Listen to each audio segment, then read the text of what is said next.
Friends WhatsApp, कैसे हैं आप सब लोग? पढ़ाई अच्छे से चल रही होगी आपकी। आई थिंक ऑनलाइन स्टडी को एंजॉय कर रहे होंगे।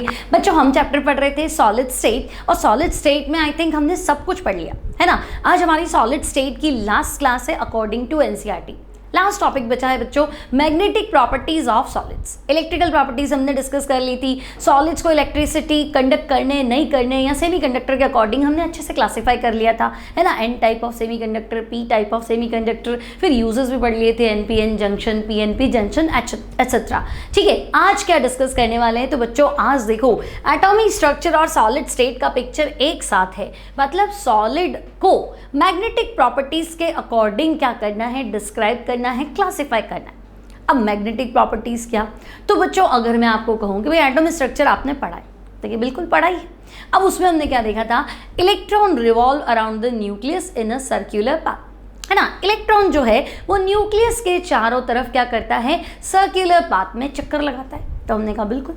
अब आपने ये भी तो पढ़ा है, लाइक अर्थ क्या करती है? तो हम कहते हैं भाई अर्थ जो है वो सन के अराउंड जो है वो अपना पूरा का पूरा रोटेशन करती है, सर्कुलर पाथ में क्या करती है? रिवॉल्व करती। ठीक है, अपनी एक्सिस पे भी तो घूमती है। तो हम कहेंगे हाँ भाई, रिवॉल्यूशन और रोटेशन दो चीज़ें हो गई, है ना। सन के अराउंड अर्थ चारों तरफ चक्कर लगाती है। सिमिलरली इलेक्ट्रॉन भी न्यूक्लियस के चारों तरफ क्या करता है? चक्कर लगाता है। ठीक है, सिमिलरली अर्थ अपनी एक्सिस पे भी तो घूमती है। दिन रात का टाइम क्या है ना। अर्थ का सन के सामने आना वहाँ दिन है और ऑपोजिट चला गया तो रात है। छोटी क्लास में पढ़ा ही था। तो इलेक्ट्रॉन भी तो कुछ ऐसा ही करता है, वो भी तो अपनी एक्सिस पे क्या कर रहा है? गोल गोल घूम रहा है। अब आपको पता है एक ऑर्बिटल में दो इलेक्ट्रॉन है। अगर एक इलेक्ट्रॉन का स्पिन जो है वो क्लॉकवाइज है तो दूसरे का क्या हो जाएगा? तो हम कहेंगे एंटी क्लॉकवाइज।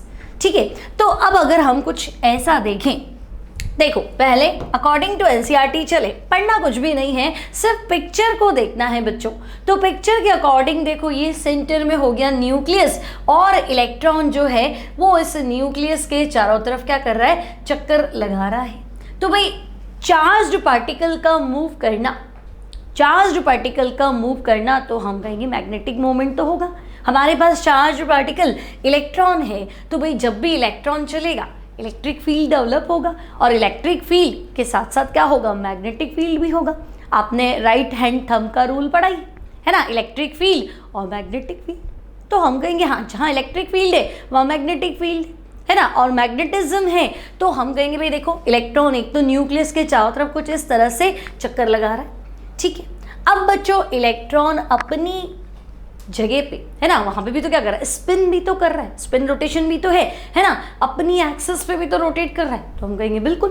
तो अगर एक ही इलेक्ट्रॉन मान लो तो मैं कहूंगी भाई एक तो इसका डायरेक्शन ऑफ स्पिन हो, है ना, इसकी वजह से भी क्या होगा? मैग्नेटिक मोमेंट होगा। और न्यूक्लियस के चारों तरफ चक्कर लगा रहा है तब भी क्या होगा? मैग्नेटिक मोमेंट तो होगा। तो हम कहेंगे भाई अगर सिंगल इलेक्ट्रॉन है तो उसकी वजह से क्या है? मैग्नेटिज्म तो होगा। क्या एक छोटा इलेक्ट्रॉन जो है वो क्या करता है? एक टाइनी मैग्नेट की तरह बिहेव करता है, क्योंकि मैग्नेटिक फील्ड अपने चारों तरफ डेवलप करता है। ध्यान रखना, मैंने अकेला इलेक्ट्रॉन बोला है, सिंगल इलेक्ट्रॉन जो है वो अपने चारों तरफ मैग्नेटिक फील्ड डेवलप करता है। ओके, अब क्या हुआ अगर पेयर्ड हो गया? तो देखते बच्चों, अगर इलेक्ट्रॉन पेयर्ड हो गया, लाइक मैं कह रही हूँ कि देखो भाई इलेक्ट्रॉन जो है वो न्यूक्लियस के चारों तरफ अपने ऑर्बिट में इस तरह से चक्कर लगाते। फिलहाल यहाँ मैंने हर ऑर्बिट में क्या किए हैं? दो इलेक्ट्रॉन बनाए हैं। अब हुआ क्या? मान लो बच्चों अगर मैं इस इलेक्ट्रॉन को कंसीडर करूं तो मैं कहूँगी मान लो अगर ये क्लॉकवाइज डायरेक्शन में क्या कर रहा है? अपनी एक्सिस पे रोटेट कर रहा है, तो ये दूसरा वाला क्या होगा? एंटी क्लॉकवाइज डायरेक्शन में क्या करेगा? रोटेट करेगा। तो एक तो क्लॉकवाइज घूम रहा है और दूसरे का स्पिन जो है वो एंटी क्लॉकवाइज है, तो ले दे के ये दोनों ही एक दूसरे के मैग्नेटिक मोमेंट को क्या कर देंगे? कैंसिल कर देंगे। सिमिलरली ये ऑर्बिटल ले लो तो तुम कहोगे भाई अगर ये क्लॉकवाइज है तो ये एंटी क्लॉकवाइज है, तो ये दोनों भी क्या करेंगे? इस तरह का मैग्नेटिक फील्ड डेवलप करेंगे कि दोनों एक दूसरे के ऑपोजिट होंगे, तो ये फिर कैंसिल हो गया। और अगर मैं इस ऑर्बिटल को ले लूँ तो यहाँ पे भी दो इलेक्ट्रॉन है, तो भाई दो इलेक्ट्रॉन होते ही हमें पता है कि एक दूसरे का मैग्नेटिक मोमेंट है ना, मैग्नेटिक मोमेंट एक वेक्टर यूनिट है, तो वेक्टर सम जो है वो 0 हो जाएगा। तो हम कहेंगे भाई पेयर्ड इलेक्ट्रॉन में तो कोई मतलब ही नहीं। तो जब भी पेयर्ड इलेक्ट्रॉन होगा तो मैग्नेटिक मोमेंट का सम जो होगा दैट विल बी 0। मतलब वो मैग्नेटिक फील्ड प्रोड्यूस तो करेगा, लेकिन दूसरा इलेक्ट्रॉन जो कि ऑपोजिट डायरेक्शन में क्या कर रहा है, स्पिन कर रहा है, वो उसके मैग्नेटिक फील्ड को कैंसिल करवा देगा और ओवरऑल मैग्नेटिज्म जो होगा दैट विल बी जीरो। तो अब करें क्या? तो भाई सारे एटम में क्या होता है, अनपेयर्ड इलेक्ट्रॉन जीरो होता है क्या? तो हम कहेंगे नहीं, सारे में तो जीरो नहीं होता है ना, कुछ एक है जहां पेयर्ड इलेक्ट्रॉन है वहां जीरो मान लो, बात खत्म, लेकिन सब में तो नहीं है। तो बच्चों जहां पे भी देखो, मान लो मैंने यहां से अनपेयर्ड इलेक्ट्रॉन हटा दिया है ना, अब मुझे पता है ये क्लॉकवाइज और ये एंटी क्लॉकवाइज, यहाँ वाला तो खत्म हो गया। नाउ एक क्लॉकवाइज और यहाँ पे एक एंटी क्लॉकवाइज, ये भी खत्म हो गया। लेकिन यहाँ तो मान लो क्लॉकवाइज तो है और एंटी क्लॉकवाइज तो नहीं है, तो भाई यहाँ क्या होगा, तो इस इलेक्ट्रॉन की वजह से मैग्नेटिज्म होगा। तो पहला जो पॉइंट बच्चों आपको याद रखना है कि सिंगल इलेक्ट्रॉन, अकेला इलेक्ट्रॉन है तभी मैग्नेटिज्म होगा, पेयर्ड है तो नहीं होगा। तो हम कहेंगे नहीं, सिंगल इलेक्ट्रॉन है तो मैग्नेटिज्म होगा। अब हम ऐसे ही कोई सब्सटेंसेस की बात कर लेते हैं कि मान लो भाई एक सॉलिड है, एक एटम, एक प्रॉपर सॉलिड की बात करूँ तो उसमें क्या होते हैं, बहुत सारे कॉन्स्टिट्यूएंट पार्टिकल क्या होते हैं, अपने तरीके से अरेंज्ड होते हैं। कोई भी तरह का पैकिंग हो सकता है, कोई भी तरह का अरेंजमेंट हो सकता है। अब इन सब में क्या होगा, तो ये इलेक्ट्रॉन जो है वो रेंडमली, है ना, रेंडमली अरेंज्ड होते हैं। तो हम कहेंगे भाई ये कैसे भी हो सकता है ना, ऐसा कोई स्पेसिफिक नहीं है। तो ये इलेक्ट्रॉन जो है मर्जी पड़े जो अरेंज्ड होंगे इस तरह से। तो हम कहेंगे भाई ये क्या है, random arrangement of electrons. Unpaired है बच्चों, लेकिन रैंडम अरेंजमेंट होता है ना। तो ओवरऑल जो हम देखते हैं कि मैग्नेटिज्म वो जीरो आता है। In absence of magnetic field आप कोई भी सब्सटेंस ले लो, उसका मैग्नेटिज्म आपको क्या मिलेगा, जीरो मिलेगा। मैग्नेटिज्म आपको सिर्फ मैग्नेटिक फील्ड में देखने को मिलेगा, ठीक है। तो हम कहेंगे भाई रैंडम अरेंजमेंट इलेक्ट्रॉन्स का है। और ओवरऑल अगर मैं बात करूं तो मुझे लगता है कि भाई इनका जो ओवरऑल अरेंजमेंट है इलेक्ट्रॉन्स का वो इतना रैंडम है कि फाइनल मैग्नेटिक मोमेंट जो है दैट विल बी जीरो, ठीक है। अब हम देखते हैं एनसीईआरटी किस तरह से हमें एक्सप्लेन करता है। तो देखो बच्चों, यहाँ तो क्लियर हो गया कि भाई इलेक्ट्रॉन का दो तरह का मोशन है, एक अराउंड द न्यूक्लियस और एक एट इट्स ओन एक्सिस। भाई इलेक्ट्रॉन न्यूक्लियस के चारों तरफ भी मूव करता है और अपनी एक्सिस पे भी मूव करता है, ठीक है। अब देखो बच्चों, every substance has some magnetic properties associated with it. The origin of these properties lies in the electrons. Each electron in an atom behave like a tiny magnet. अकेला इलेक्ट्रॉन जो है वो एक छोटा मैग्नेट है, टाइनी मैग्नेट है, ठीक है। Now it's magnetic moment originates from two types of motion. तो पहला है बच्चों orbital motion around the nucleus. Electron nucleus के अराउंड क्या करता है, मूव करता है। और सेकेंड है बच्चों it's spin around its own axis. तो अपनी ही एक्सिस पे क्या कर रहा है, वो मोशन कर रहा है, ठीक है। अब electron being a charged particle and undergoing these motions can be considered as a small loop of current which possesses a magnetic moment. तो भाई मैंने आपको कहा था जब भी इलेक्ट्रॉन चलेगा, फ्लो ऑफ इलेक्ट्रॉन को क्या करंट बोलते हैं। तो करंट क्या होता है, इलेक्ट्रॉन का चलना, फ्लो ऑफ इलेक्ट्रॉन। तो बच्चों जहाँ इलेक्ट्रिक फील्ड होगा वहाँ मैग्नेटिक फील्ड होगा, है ना। तो हम कहेंगे कि भाई ये इलेक्ट्रॉन जो है वो लूप ऑफ करंट है और मैग्नेटिक मोमेंट जो है इसमें होगा। दस each electron has a permanent spin and N orbital magnetic moment associated with it. तो भाई दो वजह से मैग्नेटिज्म डेवलप हुआ ना, एक अपनी एक्सिस पे स्पिन की वजह से और एक अराउंड द न्यूक्लियस क्या कर रहा है, मूव कर रहा है, चक्कर लगा रहा है, उसकी वजह से, ठीक है। Thus each electron has a permanent spin and an orbital magnetic moment associated with it. Magnitude of this magnetic moment is very small and is measured in the unit called Bohr magneton, यानी कि BM, ठीक है। तो magnetic moment को कैसे मापेंगे, है ना, B मतलब मैग्नेटिक फील्ड, तो बोहर मैग्नेटॉन BM लिखेंगे और यूनिट तो है बोहर मैग्नेटॉन और वैल्यू कितनी है बच्चों, तो 9.27 into 10⁻⁻24 ampere per metre, ampere into metre square, ये इसका वैल्यू है, ठीक है। तो हम कहेंगे चलो इतना तो हमें नहीं पढ़ना, लेकिन मैग्नेटिक मोमेंट किस में मापते हैं, बोहर मैग्नेटॉन। तो अब तुम्हें सिर्फ दो चीज़ें क्लियर रखनी है क्या कि भाई मैग्नेटिक प्रॉपर्टीज जो होती है वो ड्यू टू अनपेयर्ड इलेक्ट्रॉन होती है। पहली बात, मैग्नेटिक प्रॉपर्टीज क्यों होती है? Due to unpaired electron. तो भाई पेयर्ड में क्यों नहीं होती? तो हम कहेंगे कि भाई पेयर्ड में होती तो उसमें भी है, लेकिन दोनों इलेक्ट्रॉन क्या करते हैं? मैग्नेटिक मोमेंट को ऑपोजिट डायरेक्शन में डेवलप करते हैं। और मैग्नेटिक मोमेंट क्या है? तो मैग्नेटिक मोमेंट वेक्टर यूनिट है, जो ओवरऑल सम आता है मैग्नेटिज्म का वो 0 हो जाता है। ठीक है, डिटेल में आप फिजिक्स में पढ़ी लेंगे बच्चों, है ना। तो हम कहेंगे ओके, अनपेयर्ड इलेक्ट्रॉन से हमारा काम पढ़ना है, पेयर्ड से तो हमारा काम पढ़ना ही नहीं। एक चीज़ क्लियर। दूसरी कि भाई मैग्नेटिज्म क्यों डेवलप हुआ? तो हम कहेंगे भाई इलेक्ट्रॉन शांत तो बैठता नहीं, इलेक्ट्रॉन चक्कर लगाता है ना, अपने चारों तरफ इलेक्ट्रिक फील्ड बनाता है, और जहाँ इलेक्ट्रिक फील्ड है वहाँ मैग्नेटिक फील्ड भी है। अब चक्कर कैसे लगाता है? तो हम कहेंगे 2 तरीके से, अराउंड द न्यूक्लियस भी चक्कर लगाता है और अपनी एक्सिस पे भी घूमता है, लाइक अर्थ। ठीक है, तो अराउंड द न्यूक्लियस मतलब ऑर्बिटल मोशन, अपनी एक्सिस पे घूमना मतलब स्पिन मोशन। तो भाई 2 तरह की मोशन होती है, orbital motion and spin motion. ठीक है, यहाँ तक भी कोई दिक्कत नहीं। अब बच्चों हमने क्या किया? अलग अलग सब्सटेंस को मैग्नेटिक फील्ड में मैग्नेटाइज करके देखा। कैसे?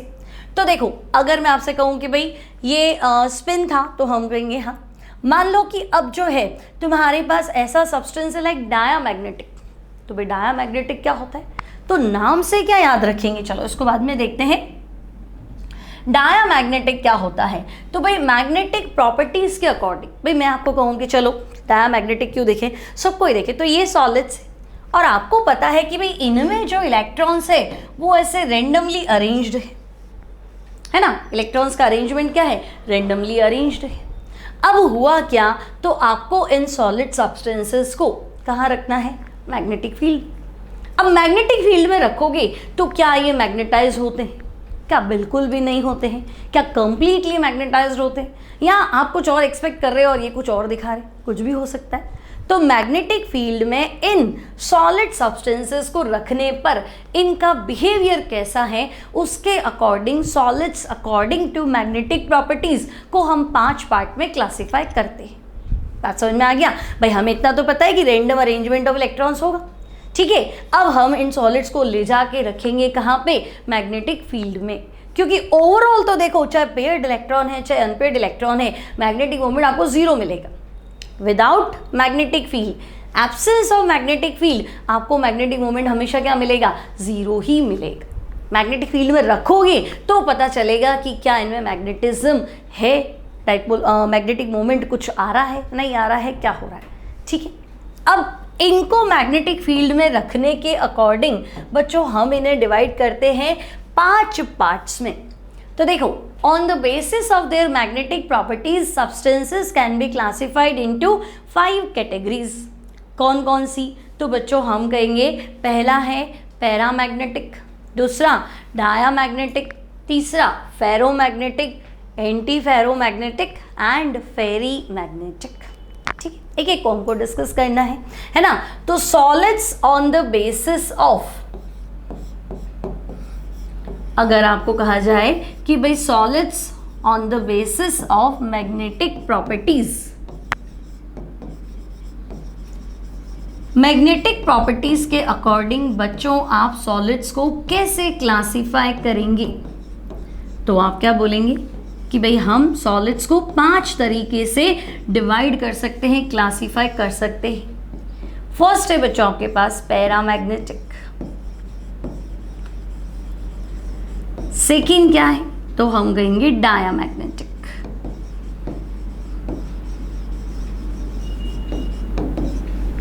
थर्ड तो बच्चों फेरोमैग्नेटिक,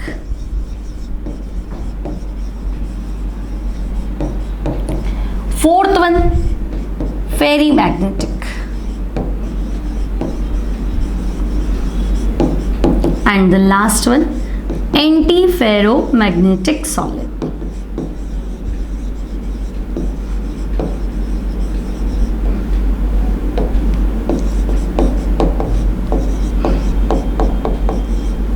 एंटी फेरोमैग्नेटिक सॉलिड।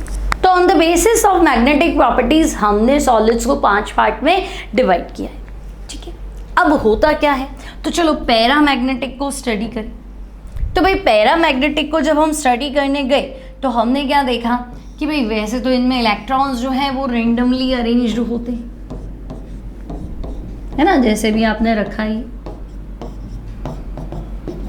ठीक है, अनपेड इलेक्ट्रॉन है और रेंडमली अरेंज्ड है, ठीक है, पूरा कवर कर देंगे। और ओवरऑल मैग्नेटिज्म जो है वैसे तो इनका जीरो ही आता है, लेकिन जब हम इनको क्या रखते हैं, मैग्नेटिक फील्ड में रखते हैं, ठीक है, तो मैग्नेटिज्म तो था क्योंकि अनपेड पैरामैग्नेटिक। अच्छा, पहली शर्त, पैरामैग्नेटिक ऐसे सब्सटेंस जिनमें अनपेड इलेक्ट्रॉन होता है, ठीक है। पैरा का मतलब ही ध्यान रखेंगे बच्चों, पैरा का मतलब क्या ध्यान रखेंगे, तो हम कहेंगे पैरामैग्नेटिक सॉलिड। तो बच्चों पैरा का मतलब ही है नो पेयर,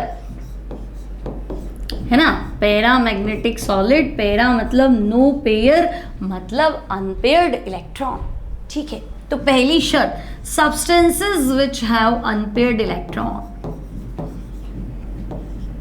जिनके पास क्या है, अनपेयर्ड इलेक्ट्रॉन है,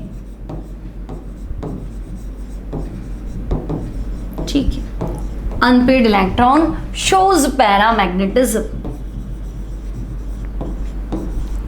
ठीक है।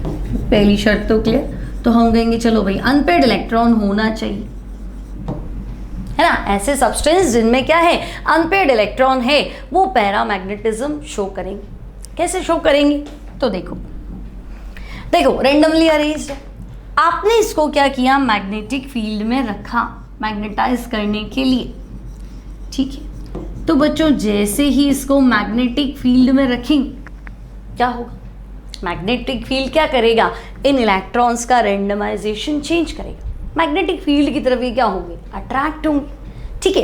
अब अट्रैक्ट होंगे तो देखो, मान लो ऐसे मैग्नेटिक लाइंस ऑफ फ्लक्स जो है वो ऐसे जा रही है, ऐसे पढ़ा होगा आपने फिजिक्स में, ठीक है, इस तरह से मैग्नेटिक फ्लक्स जो है वो पास हो, तो हम कहेंगे मैग्नेटिक फील्ड की तरफ क्या होंगे, अट्रैक्ट होंगे।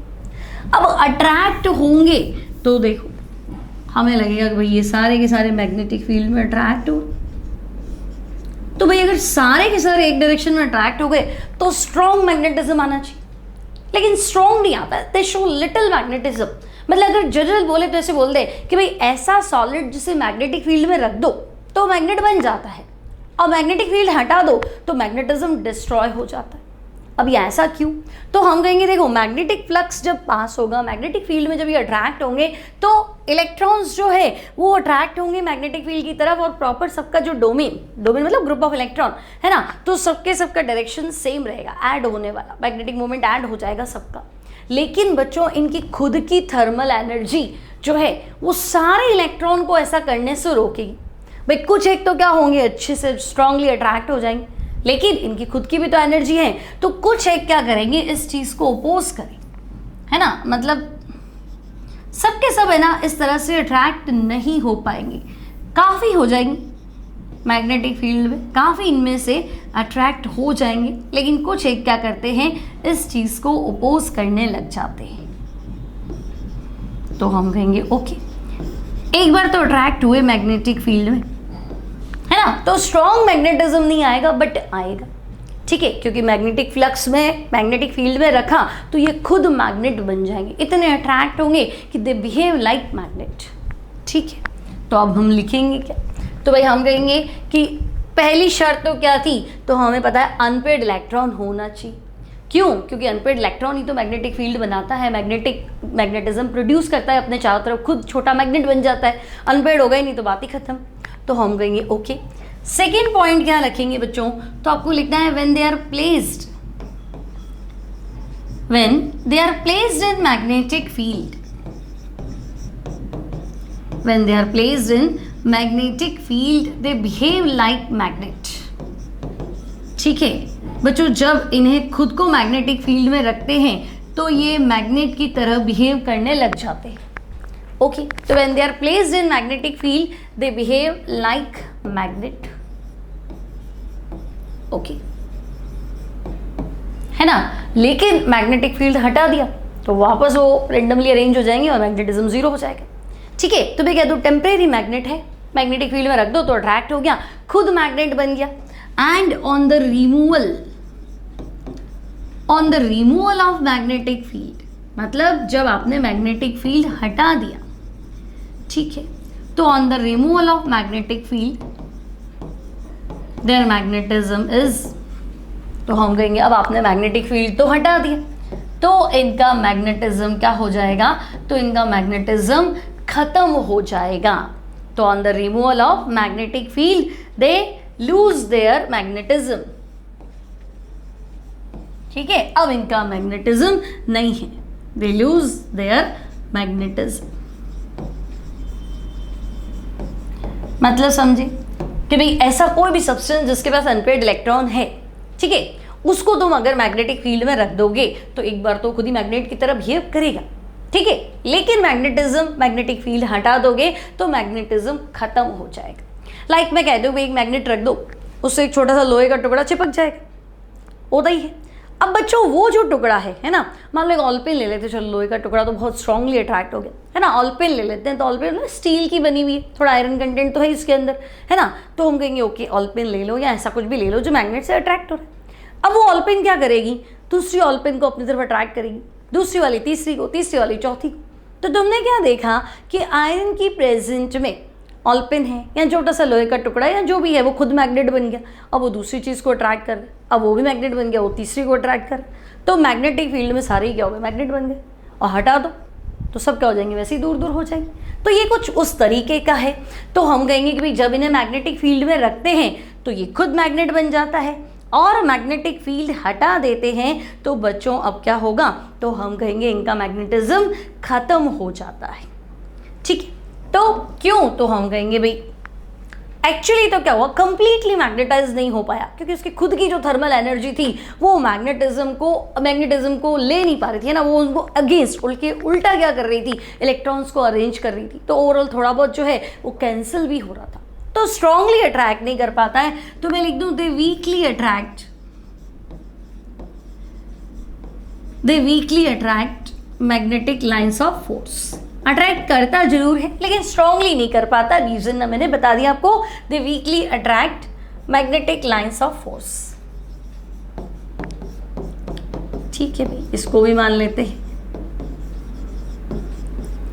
है ना। ऐसा कोई सब्सटेंस होगा बच्चों तो हम कह देंगे भाई ठीक है वो पैरामैग्नेटिक है।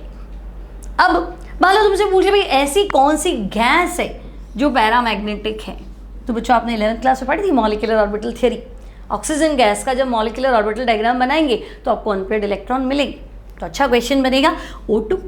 इसके अलावा बच्चों तो हम कहेंगे भाई titanium oxide, copper oxide, vanadium का ऑक्साइड, ठीक है, कॉपर +2 कह दो, आयरन +3 कह दो, है ना, इन सब में आपको पैरामैग्नेटिज्म देखने को मिलेगा।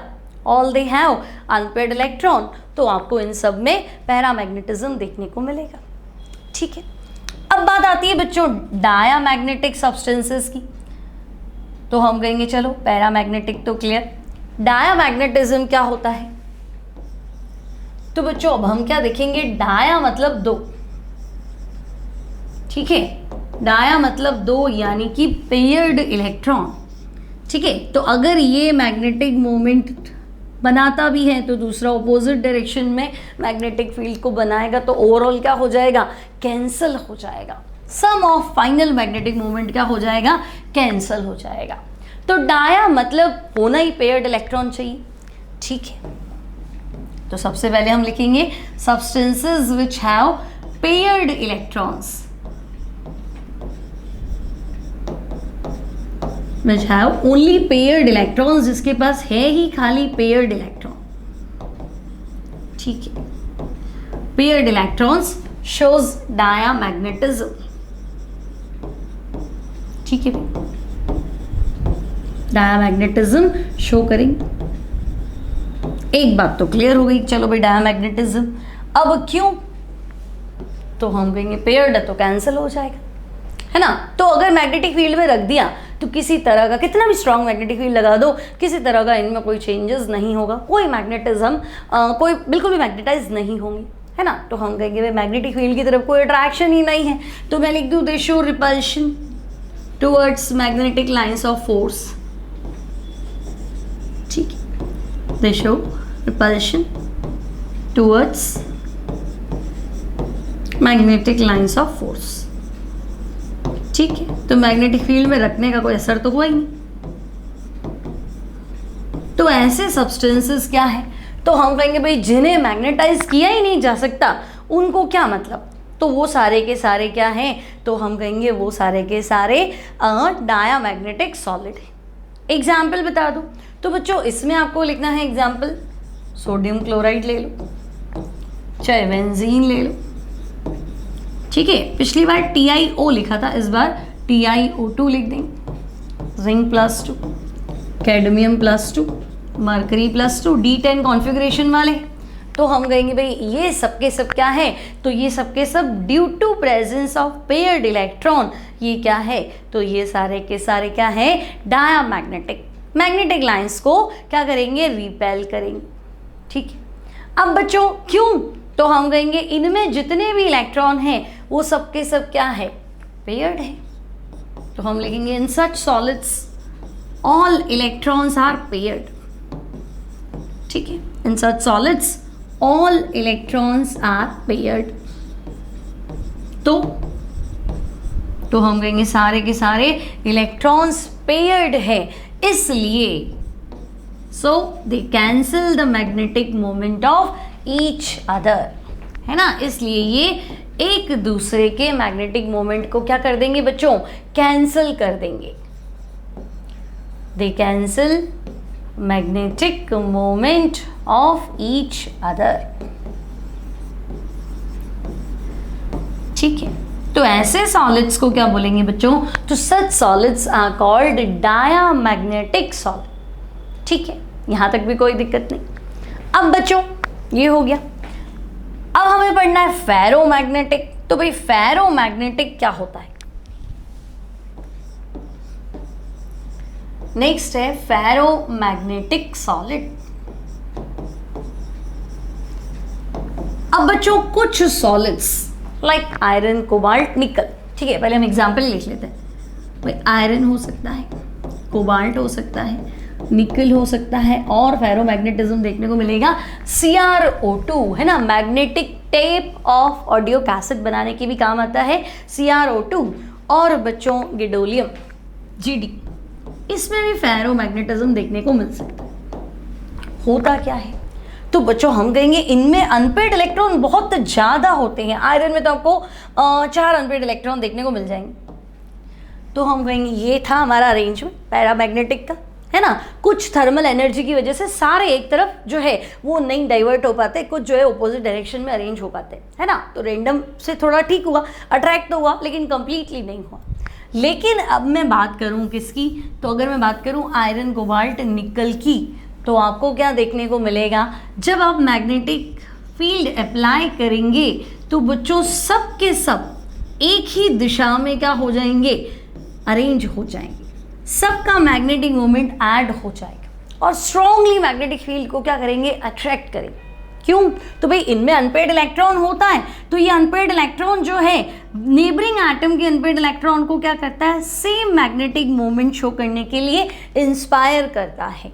तो in presence of magnetic field क्या देखने को मिलेगा, सब के सब एक ही दिशा में क्या होते हैं, अरेंज हो जाते हैं। तो हमें स्ट्रॉन्ग मैग्नेटिज्म देखने को मिलेगा, है ना। तो हम क्या लिखेंगे फेरोमैग्नेटिक सॉलिड के अंदर, एग्जाम्पल तो हमने दे दिया, हम लिखेंगे भाई they strongly attract towards magnetic field। Magnetic field की तरफ क्या होते हैं बच्चे, ये बहुत ज़्यादा अट्रैक्ट हो जाते हैं, strongly attract towards magnetic field, है ना। अब बच्चों इतने ज़्यादा अट्रैक्ट हो जाते हैं कि अगर आपने इनको मैग्नेटिक फील्ड में रखा, when they are placed in magnetic field, ठीक है, आपको पता है सारा जो गेम है वो मैग्नेटिक फील्ड में रखने पे, अदरवाइज तो सबका मैग्नेटिक मोमेंट 0 ही आता है ना, क्योंकि रेंडमली अरेंज होते हैं, है ना। उन सबको इंस्पायर करना पड़ता है कि चलो मैग्नेटिक फील्ड आया, अब दिखाओ मैग्नेटिज्म, ठीक है। तो हम कहेंगे when they are placed in magnetic field they behave like magnet, ठीक है, they behave like magnet, okay. खास बात क्या है, तो पैरामैग्नेटिक में भी था। खास बात है बच्चों, but on the removal of magnetic field, हमने पैरामैग्नेटिक में क्या देखा था कि मैग्नेटिक फील्ड में रखने पे वो खुद मैग्नेट की तरह बिहेव करते हैं, लेकिन जब मैग्नेटिक फील्ड हमने रिमूव कर दिया तो उनका मैग्नेटिज्म तो खत्म हो गया था। इनमें ऐसा नहीं होगा, ये इतना स्ट्रांगली मैग्नेटाइज्ड होते हैं कि ये खुद परमानेंट मैग्नेट बन जाते हैं। अब मैग्नेटिक फील्ड लगाओ मत लगाओ उनको मतलब नहीं, एक बार अगर ये मैग्नेटाइज हो गए तो फिर मैग्नेटिज्म खत्म नहीं होगा, नॉर्मल कंडीशन। ठीक है, तो भाई अगर हमने इनको मैग्नेटिक फील्ड में रखा तो ये मैग्नेट की तरह बिहेव लाइक मैग्नेट की तरह बिहेव करेंगे, but on the removal of magnetic field their magnetism is not destroyed. इनका मैग्नेटिज्म जो है वो डिस्ट्रॉय नहीं होगा, बट दे बिहेव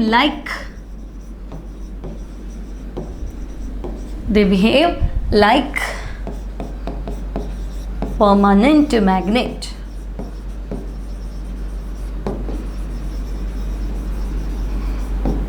ठीक है, ये परमानेंट मैग्नेट की तरह क्या करेंगे, बिहेव करेंगे। स्ट्रॉन्ग मैग्नेटिज्म होता है बच्चों, तो इन्हें हम बोलते हैं क्या, तो इन्हें हम बोलते हैं फेरोमैग्नेटिक सॉलिड, जो अपना मैग्नेटिज्म कभी भी डिस्टर्ब नहीं करते।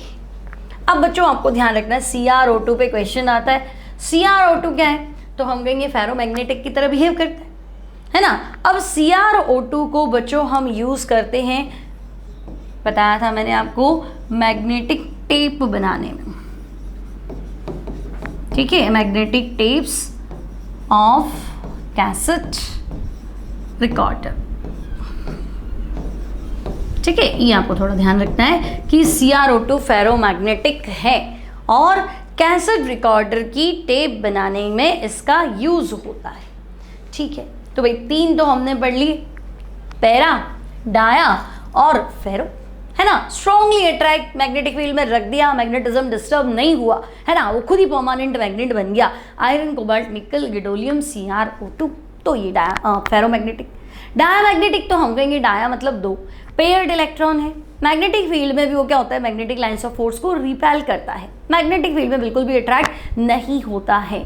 ठीक है, तो हम कहेंगे भाई पेयर्ड इलेक्ट्रॉन क्या करते हैं, एक दूसरे के मैग्नेटिज्म को कैंसिल कर देते हैं ऑपोजिट डायरेक्शन की वजह से, इसलिए मैग्नेटिज्म नहीं शो कर पाते हैं, दे विल बी डायामैग्नेटिक।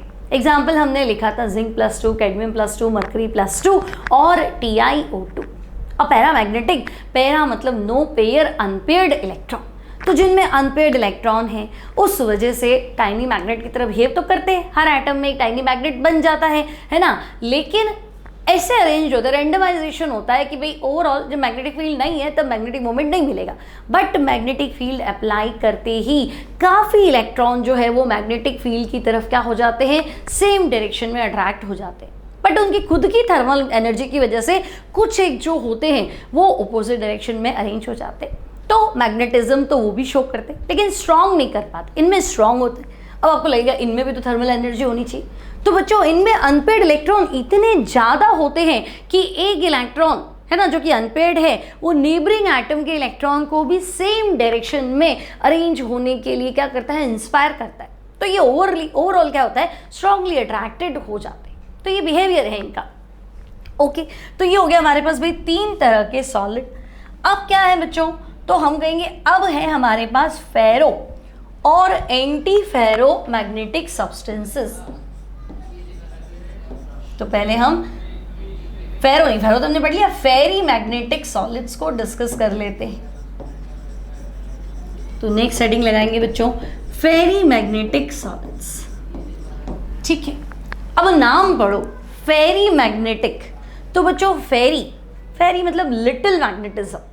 भाई ऐसा सॉलिड जिनमें डोमेन्स तो इतने सारे थे, अनपेयर्ड इलेक्ट्रॉन इतने सारे थे कि हमने सोचा ये स्ट्रांगली मैग्नेट की तरह अट्रैक्ट होंगे, स्ट्रांग मैग्नेट बन जाएंगे, मतलब ये फेरोमैग्नेटिक होने चाहिए थे।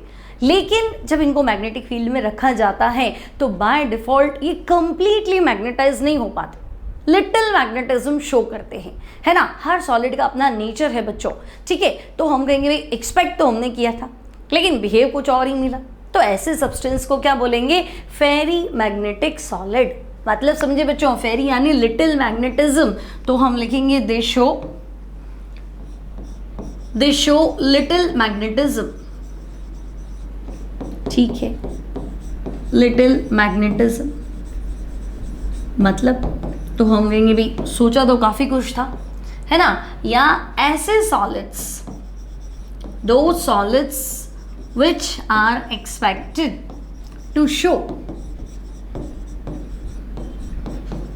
हमने इनसे क्या एक्सपेक्ट किया था, तो हमने एक्सपेक्ट किया था कि ये स्ट्रॉन्ग मैग्नेटिज्म शो करे, है ना, तो which are expected to show strong magnetism, ठीक है, to show strong magnetism, but, तो बट क्या हो गया बच्चों, तो हम कहेंगे कि अलाइनमेंट ऑफ इलेक्ट्रॉन इस तरीके से हो गया कि वो कंप्लीटली मैग्नेटाइज हुआ ही नहीं, है ना, तो but alignment of electron,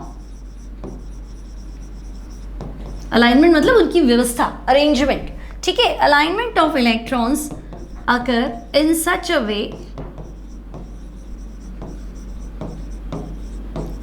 in such a way that they can't completely cancel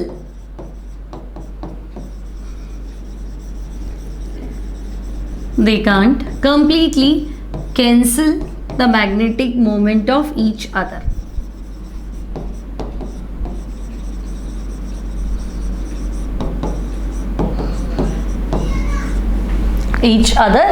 And show little magnetism,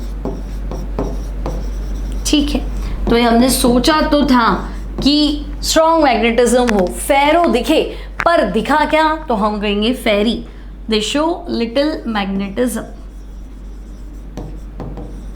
उन्हें क्या बोलेंगे बच्चों, तो ऐसे सॉलिड्स को हम बोलेंगे फेरी मैग्नेटिक सॉलिड्स। अब इसके एग्जाम्पल, तो बच्चों इसके एग्जाम्पल है फेराइट्स, है ना, अलग अलग फेराइट्स, तो अगर मैं आपसे कहूं कि भाई मैग्नीशियम फेराइट लिख दो, तो लिख दो मैग्नीशियम फेराइट, तो बच्चों Mg Fe2O4, तो magnesium ferrite Mg Fe2O4, zinc ferrite लिख दो, तो Zn Fe2O4, तो एग्जाम्पल है बच्चों मैग्नीशियम फेराइट, जिंक फेराइट, या FeO और Fe2O3 का मिक्सचर लाइक F3O4, तो ये हो जाएंगे क्या, फेरी मैग्नेटिक, फेरी मतलब little magnetism, expected to show ferromagnetism, लेकिन कुछ ऐसा इनमें अरेंजमेंट हो गया कि भाई ये नहीं शो कर पाते ना, प्रॉपर अरेंजमेंट है ना, इस तरह से मैग्नेटाइज ही नहीं हो पाते कि भाई स्ट्रॉन्ग मैग्नेटिज्म शो करे, तो हम कहेंगे ओके लिटिल मैग्नेटिज्म, ठीक है। अब आप कहते हैं इसको पैरामैग्नेटिक में रख लेते, तो भाई पैरा में तो शुरू से ही कम होते हैं अनपेयर्ड इलेक्ट्रॉन, वो भी थर्मल एनर्जी की वजह से नहीं अट्रैक्ट हो पाते, इनमें तो अनपेयर्ड इलेक्ट्रॉन काफ़ी होते हैं, लेकिन रीज़न कुछ और है ना, ये नहीं अरेंज हो पाते, ठीक है, तो वजह अलग हो जाती। अब है तुम्हारे पास पांचवा सॉलिड, तो बच्चों फेरी,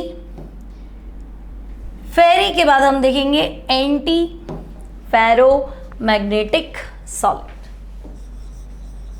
ओके, तो anti ferromagnetic solids.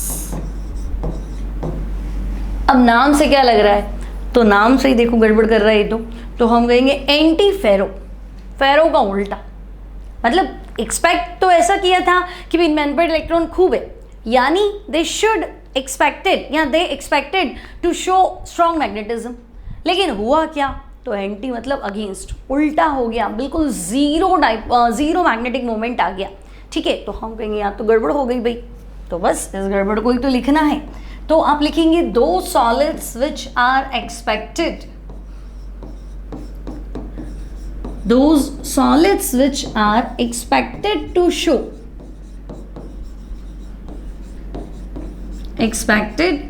show strong magnetism due to presence of unpaired electron, है ना, to show strong magnetism like ferromagnetic, but when they are placed in magnetic field, when they are placed in magnetic field, बिल्कुल ही क्या हो गया, Tata fish हो गया, है ना। हम कहेंगे गड़बड़ हो गई सारी। ठीक है, जैसे ही हमने इनको मैग्नेटिक फील्ड में रखा तो आपको लिखना है alignment of electrons. Alignment of electrons occur in such a way, in such a way that they completely cancel,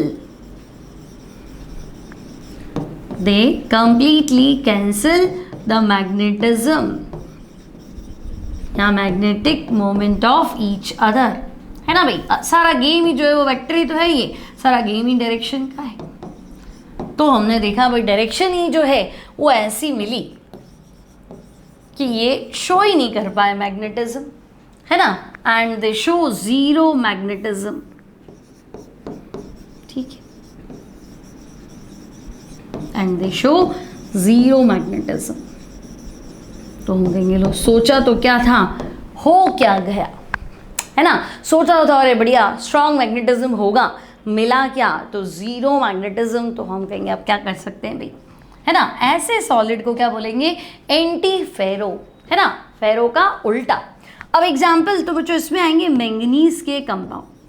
फेरी में आए थे फेराइट्स, फेरी में यहाँ क्या रखोगे एग्जाम्पल, फेराइट्स, है ना, magnesium ferrite, zinc ferrite, Fe3O4। यहाँ तो हम कहेंगे मैंगनीज का ले लो, MnO, MnO2, Mn2O3। ठीक है, तो मैंगनीज के कंपाउंड्स ले लिए। और तो हम कहेंगे FeO, Fe2O3, निकल ऑक्साइड, ये भी सी में आएंगे, FeO, Fe2O3, निकल ऑक्साइड एटसेट्रा। ठीक है, ये भी क्या होंगे तो बच्चों ये भी होंगे एंटी फेरोमैग्नेटिक सॉलिड्स। अब ये तो हमने लिख लिया हमारी लैंग्वेज में। एनसीईआरटी क्या कहता है आपसे, तो चलो एनसीईआरटी को भी डिस्कस कर लेते हैं भाई।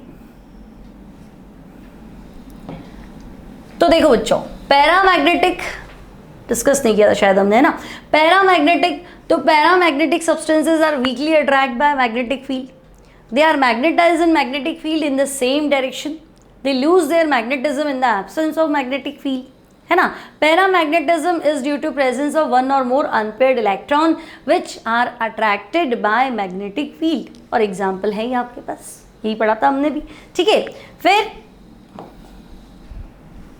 डायामैग्नेटिज्म, तो एग्जाम्पल देखो, डायामैग्नेटिक पहले तो ये कह रहा है weakly repelled by magnetic field. ठीक है, एग्जाम्पल हमने भी ये लिखे, water, NaCl, benzene etcetera, they are weakly magnetised in magnetic field in opposite direction. तो मतलब समझे ना भाई, कुछ तो यू मैग्नेटाइज हो रहे और साथ वाले यू मैग्नेटाइज हो रहे, है ना, तो ओवरऑल तो कैंसिल होना ही है। ठीक है, and there are no, sorry, diamagnetism is shown by those substances in which all the electrons are paired and no unpaired electron. ठीक है, pairing of electron cancels their magnetic moments and they lose their magnetic character, उसे हम कहेंगे diamagnetic solid. Now फेरी क्या है, तो बच्चों ferrimagnetism is observed when the magnetic moments of the domains in the substance are aligned in parallel and anti parallel direction in unequal number. अब ये क्या नई चीज़ है, तो ये मैं तुम्हें बता रही हूँ। अब देखो एग्जाम्पल क्या है, magnesium ferrite, zinc ferrite and Fe3O4।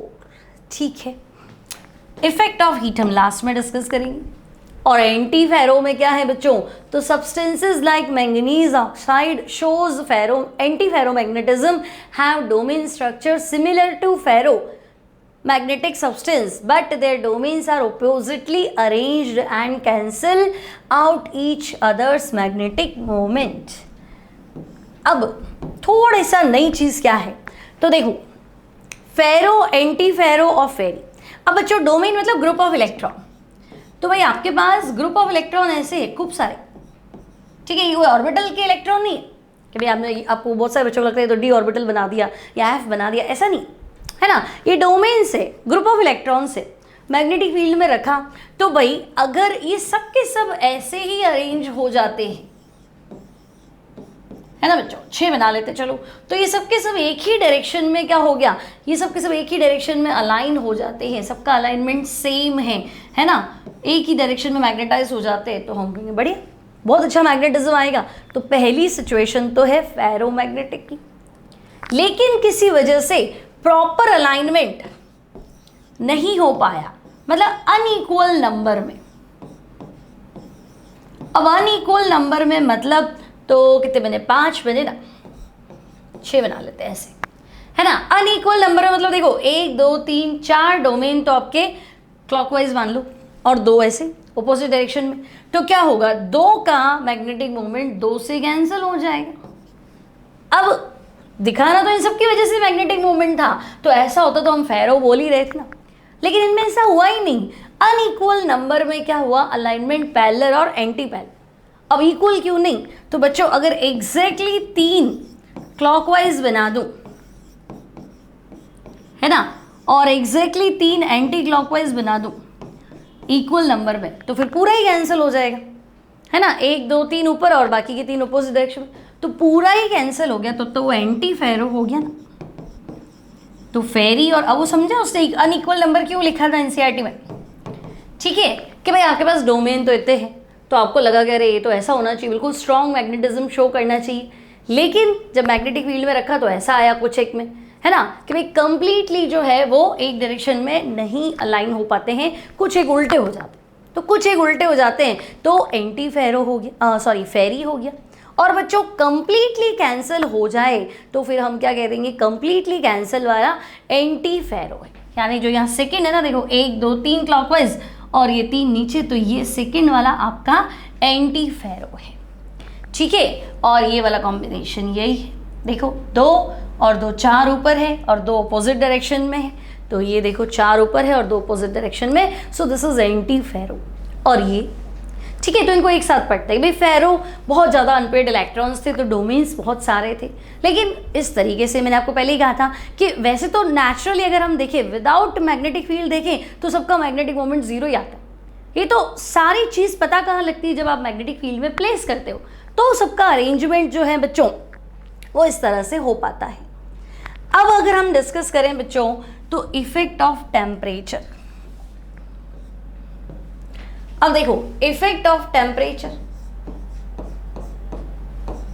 तो पहले अगर मैं आपको कहूं कि भाई पैरामैग्नेटिज्म में बताओ, है ना, पैरामैग्नेटिक की बात करो, तो बच्चों देखो हमने शुरू में ही कहा था कि पैरामैग्नेटिक सॉलिड्स में क्या होता है, जब मैग्नेटिक फील्ड में रखते हैं तो अनपेड इलेक्ट्रॉन तो होते हैं, लेकिन सारे डोमेन कंप्लीटली मैग्नेटिक फील्ड की तरफ नहीं हो पाते, क्योंकि उनकी खुद की थर्मल एनर्जी की वजह से वो अपोजिट डायरेक्शन में अलाइन हो जाते हैं, तो बहुत ज़्यादा स्ट्रॉन्ग मैग्नेटिज्म नहीं आता। तो थर्मल एनर्जी, और अगर आप गर्म करने वाले हो इन पैरामैग्नेटिक सॉलिड, आपने क्या किया, गर्म किया, तो आपने थर्मल एनर्जी बढ़ा दी ना। तो थर्मल एनर्जी से तो पहले ही परेशान था, है ना, आपने और थर्मल एनर्जी बढ़ा दी तो उनका मैग्नेटिज्म बढ़ने की जगह क्या हो जाएगा, तो हम कहेंगे उनका मैग्नेटिज्म कम हो जाएगा। पैरामैग्नेटिक जो है वो लो टेम्परेचर पे बहुत अच्छा मैग्नेटिज्म दिखाए, लेकिन अगर तुमने टेम्परेचर बढ़ाया तो मैग्नेटिज्म बढ़ने की जगह क्या हो जाएगा, कम हो जाएगा। अब फेरो, फेरी और एंटी फेरो में क्या होगा, तो बच्चों अगर आपने ferromagnetic solid,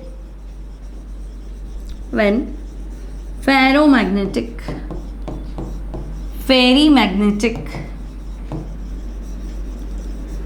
and anti-ferromagnetic solids, ठीक है, फेरो, फेरी और तो हम कहेंगे एंटी फेरोमैग्नेटिक सॉलिड को हीट किया, are heated at high temperature, ठीक है। फेरो ध्यान रखना, डाया नहीं लिखा है कहीं पे भी, फेरो, फेरी और एंटी फेरोमैग्नेटिक सॉलिड्स को अगर आपने हाई टेम्परेचर पे हीट किया तो बच्चों ये कन्वर्ट हो जाएंगे पैरामैग्नेटिक में, देन दे बिकम कह दो या बिहेव कह दो पैरामैग्नेटिक सॉलिड, ठीक है, वो बन जाएंगे paramagnetic solid due to randomization of electrons, ठीक है। तो भाई इनमें इलेक्ट्रॉन्स का रेंडमाइजेशन हो जाता है और ये बिहेव करते हैं लाइक, तो हम कहेंगे they behave like paramagnetic solids. अब बच्चों यहाँ हो गए हमारे सारे solids on the behalf of magnetic properties. तो आई थिंक ये आपको बिल्कुल अच्छे से क्लियर हो गया होगा कि मैग्नेटिक प्रॉपर्टीज के अकॉर्डिंग मैं सॉलिड को बता सकता हूँ, क्या वो डाया है, क्या वो पैरा है, क्या वो फेरो है, फेरी है या एंटी फेरो है। ठीक है, तो यहाँ आपका चैप्टर कंप्लीट है ना, complete solid state according to NCERT. अब बच्चों इंटेक्स के सारे क्वेश्चन, बुक के अनसॉल्व्ड क्वेश्चन, एग्जाम्पल सब कुछ आपको मिलेगा, है ना। थंबनेल पे आपके पास सब लिखा होता है, ये इंटेक्स का है, ये एनसीईआरटी का है, ये एग्जाम्पल। ठीक है, तो बने रहिए हमारे साथ। कंप्लीट सिलेबस एनसीईआरटी का आपको अवेलेबल होगा हमारे यूट्यूब चैनल पे, और हो सके तो अपने फ्रेंड्स को भी जोड़ दीजिए।